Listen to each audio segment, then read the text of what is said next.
আসসালামু আলাইকুম viewers, Rinki Satkhira blogger চ্যানেলে আপনাদেরকে ওয়েলকাম জানাচ্ছি। সবাইকে ঈদের শুভেচ্ছা, ঈদ মুবারক। দেখেন, আপনাদের জন্য একটা নতুন রেসিপি নিয়ে আসলাম। নতুন রেসিপি না, গরুর মাংস তো ঈদের দিন সবাই রান্না করবে কম বেশি, কিন্তু মানে আমাদের সাতক্ষীরার মতন কেউ মানে অন্যান্য ডিস্ট্রিক্টে আপনার চুই ঝাল রসুন এগুলো দিয়ে কিন্তু খুব কম মানুষই রান্না করবে।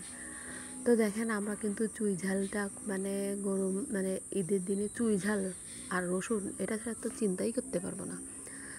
চুই ঝাল তো অবশ্যই দেওয়া লাগবে, নাহলে তো সবার মানে কিছু কী জানি একটা মিস হয়ে যাবে বা মিসিং হবে এরকম মনে হবে। তো দেখেন, আমার আম্মু মানে কিছু পরিমাণ গরু মাংস আমাদের যতটুকু দরকার এতটুকু নিয়ে নিলাম। এরপরে আম্মু হলুদ মরিচ লবণ, তারপর ধনিয়ার গুঁড়া, তারপরে আপনার গুঁড়া মানে গরম মশলা গুঁড়া জিরা গুঁড়া সবই দিয়ে দিল। মানে আস্ত গুঁড়া গরম মশলাটাও কিন্তু নিয়ে নিছে আম্মু। এগুলো নিয়ে আমার আম্মু কিন্তু ওই যে আদা পেস্ট, তারপরে আপনার এই যে কাঁচা জিরাটা বেটে নিছে।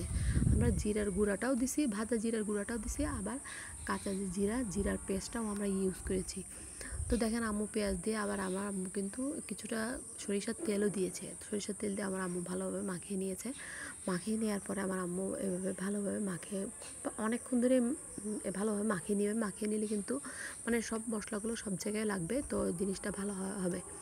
তো আমরা কিন্তু দেখেন, আমাদের কিন্তু একে একে গরুর মাংস, তারপরে আবার চুই রসুন, তারপরে দেখেন আমাদের মাটির চুলায় রান্না, কাঠের চুলায় রান্না। দেখেন আমার আম্মুর কাঠের চুলাটা কিন্তু গ্যাসের চুলার মতনই। দেখেন এই যে মানে একটু একটু করে আম্মু কাঠ দিচ্ছে, দেখেন রান্না হচ্ছে। ওই যে দেখেন কর্নারে যে মানে ডেকচিটা, ওই ডেকচিটার ভিতরে হাঁড়িটার ভিতরে কিন্তু আপনার গরম পানি থাকে। গরুর মাংস রান্না হওয়ার সাথে সাথে ওই দিক থেকে গরম পানিটা দিয়ে আমার আম্মু দিয়ে ফেলবে। দেখেন এই যে চুই ঝাল রসুন এগুলো কিন্তু আম্মু গরু মাংসতে মানে গরুর মাংস কিছুটা রান্না হওয়ার পরে দেওয়া লাগবে। চুই ঝালটা কিন্তু আমরা কিন্তু প্রথমেই দিই না, আমরা কিন্তু মাঝামাঝি টাইম দিই, কারণ আপনার প্রথমেই দিলে চুই ঝালটা গলে যাবে, যার কারণে না খাওয়ার সময় মানে সবাই চুই ঝালটা পাবে না। তো এই যে দেখেন, আমার আম্মু কিন্তু ভালোভাবে চুই ঝাল তার রসুন আর মাংস দিয়ে ভালোভাবে কষিয়ে নিচ্ছে। তো এইভাবে কষা মানে আরও তো মাটির চুলা রান্না বুঝতে পারছেন কতটা মজা হবে। আর দেখেন আম্মু কিন্তু কি করে, আমার আম্মুর রান্না শেষ হওয়ার আগে 90% রান্না হয়ে গেছে, আর 10% বাকি আছে। তো সেই টাইমে আমার আম্মু কী করে পেঁয়াজের বেরেস্তা দেয়। এই দেখেন, তেল দিয়ে পেঁয়াজ মানে বাগার দেওয়ার মতন আর কি, পেঁয়াজ দেয়, এই যে কিছুটা শুকনো মরিচ দেয়।